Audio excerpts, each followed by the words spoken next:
Appreciate this opportunity to visit with everybody because, of course, last night, the City Council, the governing body as a whole, myself included, made an important decision. It's one that a lot of the community has been waiting for.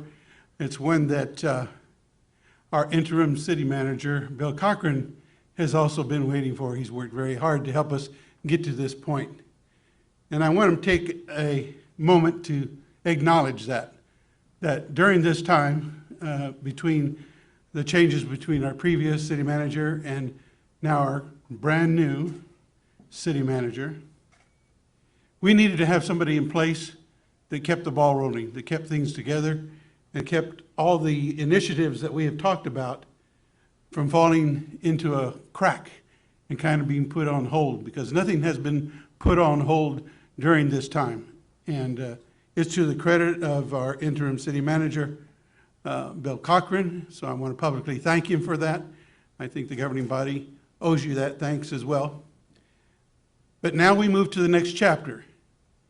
And that next chapter will be a partnership with our brand new city manager, Mr. Stephen Wade. I am glad that he is joining us in that capacity.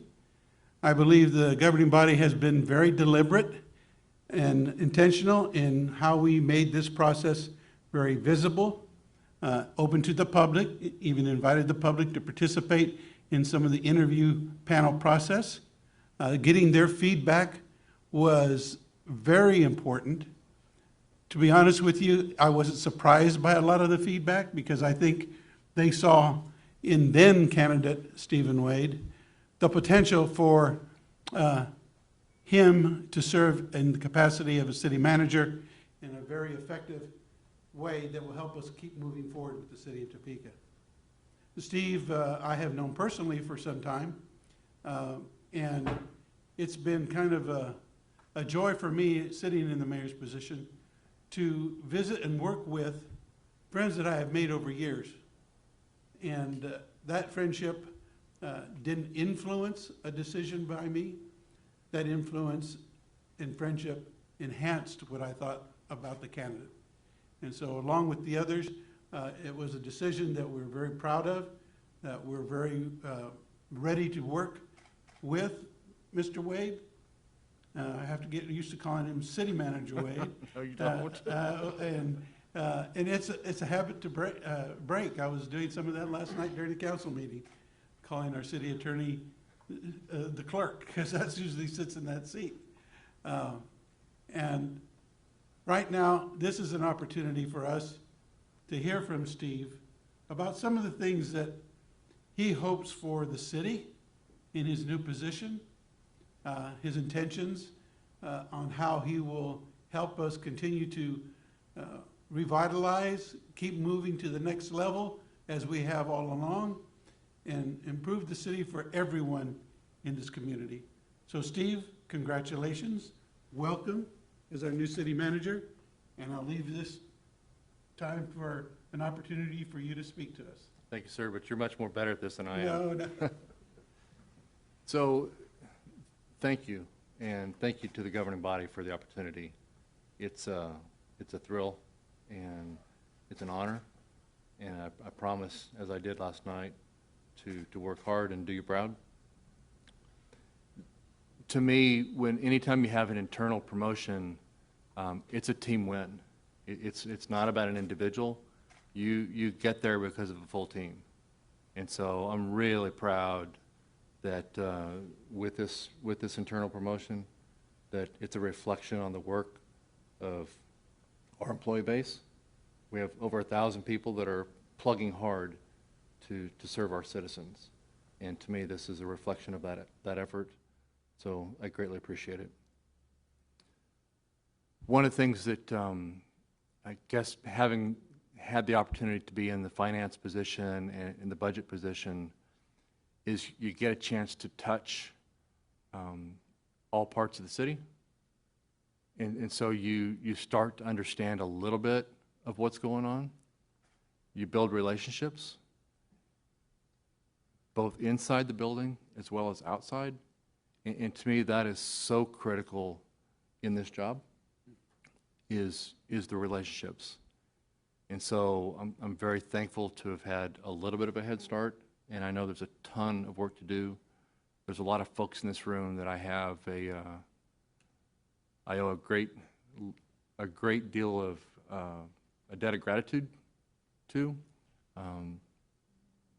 They've helped grow me. They have helped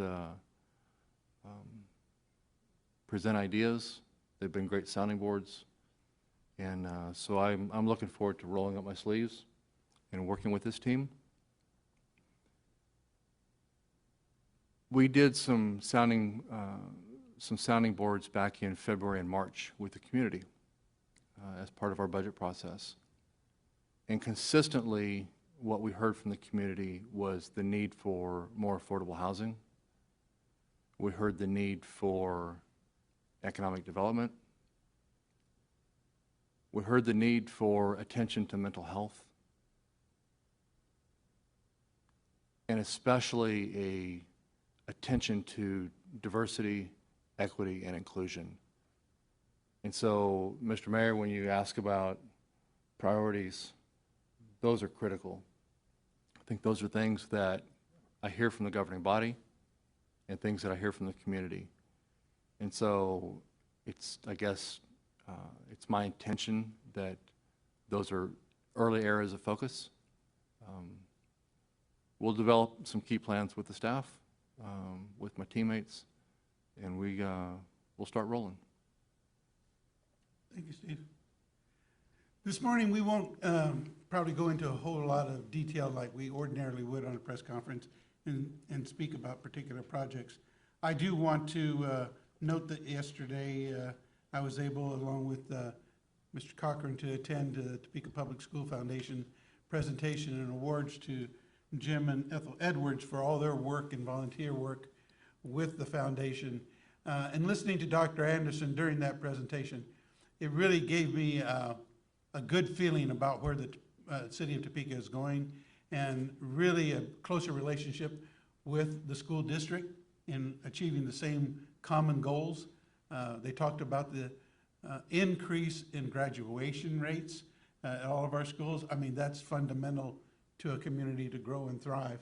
So I think it's excellent that we are able to have that relationship continue to grow.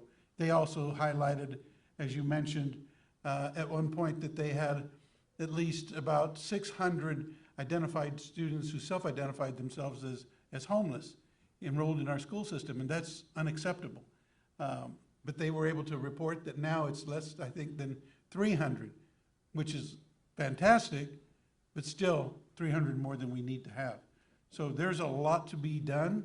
There are plenty of people who are working on these problems and projects, and I think the more that we collaborate with all those other entities, I think we'll come to that point where we will see in real time, in real life, impacts what the city is doing.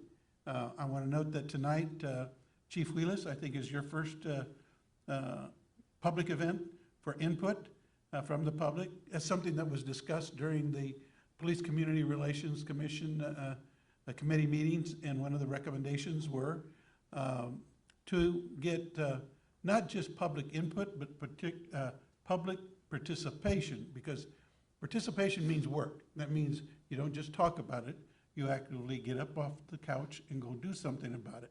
And that's what I think this participation effort is meant to be.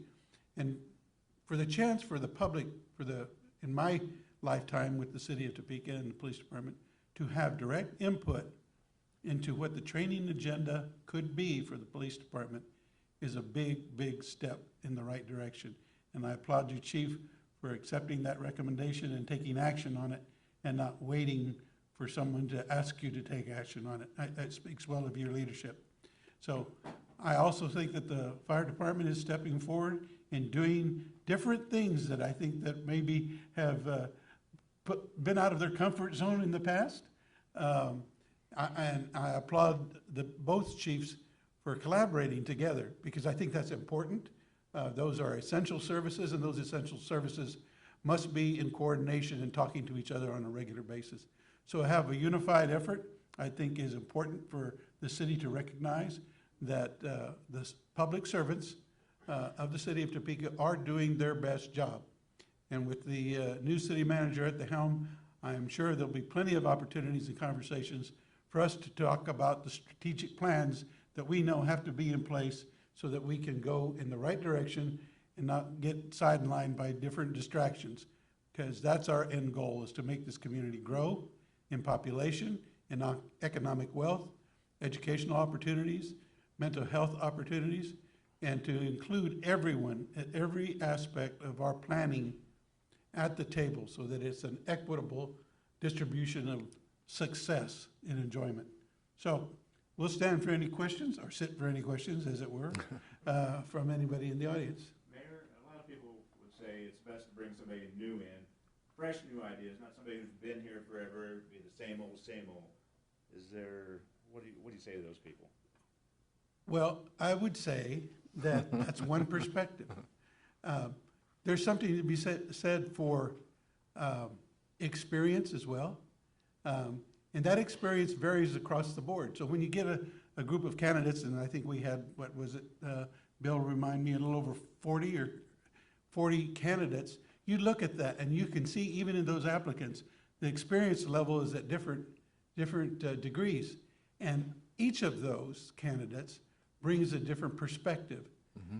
But we have to remember that when we're talking about somebody who is going to be intimately involved with the operations of the city of Topeka, it's important they know as much as they can about the city of Topeka and have been involved in it, not just lived here, but have been active participants in what we do in this community. And so I appreciate their opinion that fresh eyes sometimes are thought of as coming from outside. I remember that from the police department, when the expert always showed up to give us the training, and the expert was the guy with the briefcase who came from out of town.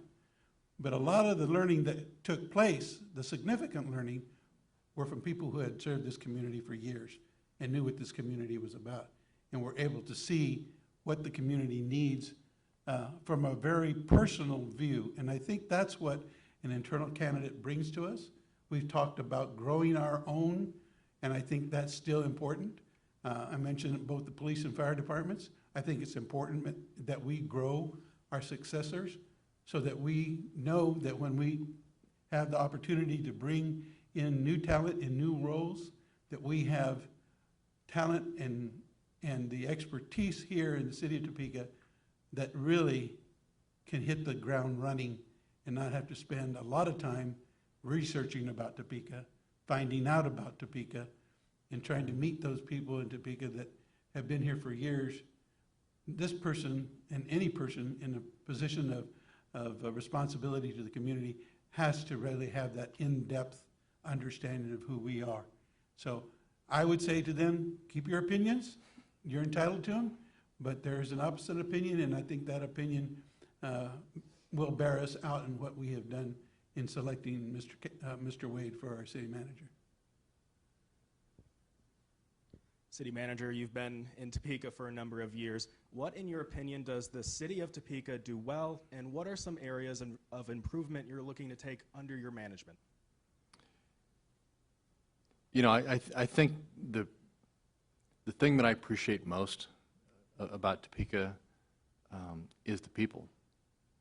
We are a community that works hard. We have a tremendous work ethic. The ingenuity that's available from the folks that have lived here is incredible. If you think about the history and the significant milestones that have been achieved, that's what Topeka's about. And so to me, that's what makes it go. And sometimes we need to roll up our sleeves a little harder and work a little tougher. But no, that's why I chose to be here.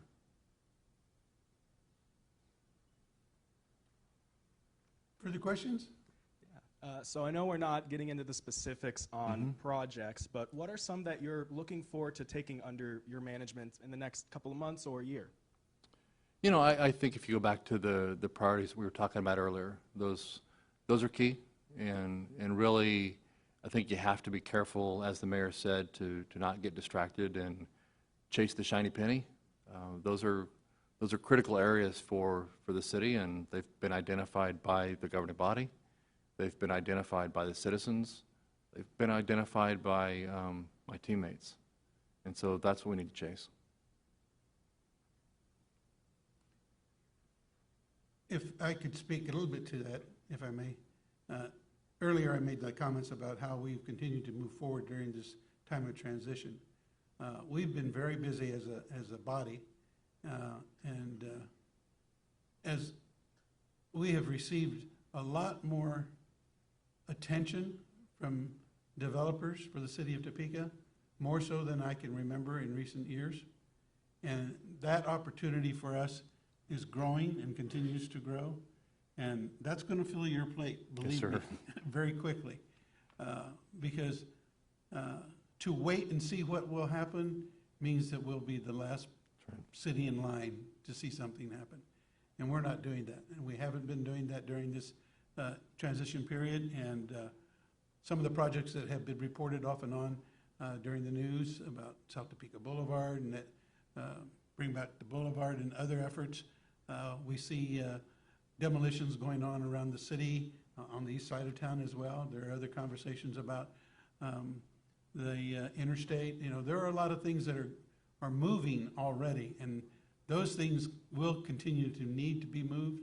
They'll need to have focused effort and energy, and I think that is one of the things that the city manager will sit down and visit and talk with interim or former interim city manager to see where those things are in their stages, so that they can not lose any ground at all on what we're trying to accomplish. So he's going to have a busy, busy time.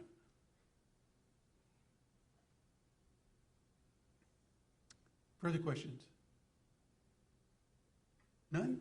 Well, I thank you all for being here. And again, take the time to get to know our new city manager if you don't already know him. I encourage the public to give him their support for all his efforts. He is going to be pulled in a lot of directions, and he'll try to meet all the requests that he can. But give them the opportunity to build the team that we're putting together that will continue to move this city.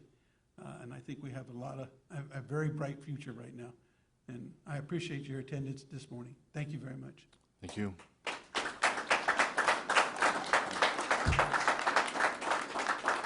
Okay. So I was told there was going to be refreshments. Coffee and donuts? Well, yeah.